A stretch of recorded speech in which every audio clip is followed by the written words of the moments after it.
Salamlayıram sizi dəyərli müəllimlərimiz. Bu günləri sizə yeni izahımızı təqdim edəcəyik. Bu izahımız həm sertifikasiya müsahibə üçün, həm də MIQ müsahibə üçün effektiv hesab edilir.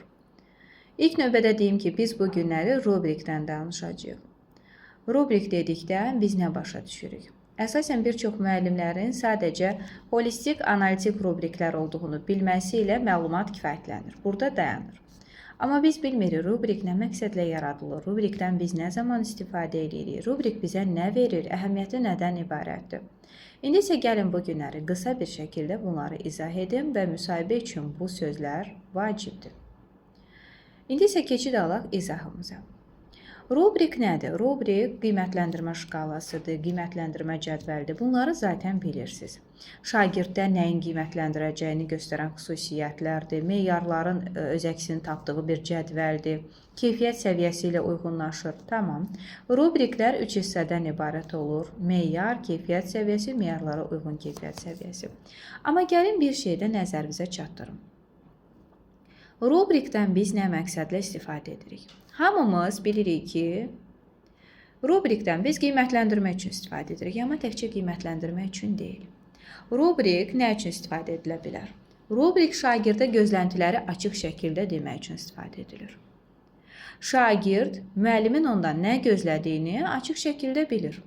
Nəyə görə? Çünki meyarlara baxaraq şagird bilir ki, müəllim bizi hansı meyarlara əsasən qiymətləndirəcək. Bizdən nə gözləyir? Biz tapşırığa hansı dərəcədə, hansı səviyyədə yerinə yetirməliyik? Nələrə diqqətli olmalıyıq?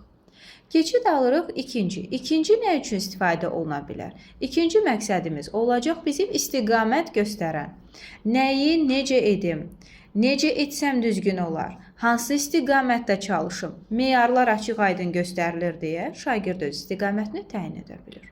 Üçüncü isə əlbəttə ki, həm özünü qiymətləndirmə, həm yoldaş qiymətləndirməsi üçün müəllim qiymətləndirməsi də bura daxil olaraq istifadə edilir. Yadınızda saxlayın, rubrik nə məqsədlə istifadə olundu? Müəllim şagirdə öz gözləntilərini açıq şəkildə bildirir rubrik vasitəsilə. Hansı ki, tapşırıqda nəyi necə etməlidir? İstiqamət göstərən, hansı istiqamətdə getsək, nələrə diqqət etsək, hansı ardıcıllıqla etsək düzgün olar. İstiqamət verən də rubrik oldu və bütün qiymətləndirmələrdə istifadə etdiyimizdə yenə rubrikdir. Rubriklər demişik, bir ümumi rubriklər olur, bir tapşırığa əsaslanan rubrik olur. Ümumi rubriklərdən biz istənilən tapşırıq üçün istifadə edə bilərik. Çünki orada tərtib olunan meyarlar elə bir meyarlardır ki, hər bir tapşırıqda o nəzərə alınır. Lakin xüsusi meyarları olan tapşırığa əsaslanandır. Bir tapşırıq əsasında hazırlanır və o tapşırıqdan sonra artıq yetərsiz bir vəziyyətə gəlib çıxır ki, biz o rubrikdən bir daha istifadə eləmirik. Deməli, diqqət edəcəyimiz məqam nədir? Təkcə holistik, sürətlidir, analitik, uzun müddətlidir. Bunları bilirik, nə gözəl. Holistik bütün meyarları eyni anda qiymətləndirir. 45 dəqiqə akademik saat üçün effektivdir. Analitik hər bir meyarı ayrı-ayrı qiymətləndirir. Layihə işləri, mürəkkəb dərslər zamanı istifadə olunur. Çünki hər bir meyar ayrı-ayrılıqda qiymətləndiriləcək, nəzər yetiriləcək. Bunları da bilməyən müəllimlərimiz üçün qeyd elədim. Lakin rubriki hər birimiz bilməliyik.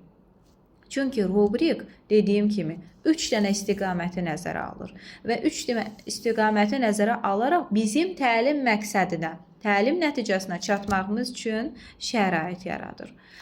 Və yadınızda saxlayın ki, suallara cavab verərkən vacib deyil ki, o sualı siz geniş bir şəkildə izah edəsiniz. Biz geniş danışa bilərik, amma orada məna, məntiq, faktlar, sübutlar yoxdursa, bizim orada çoxlu danışmağımızda bir əhəmiyyəti yoxdur. Hər birinizə uğurlar arzulayıram.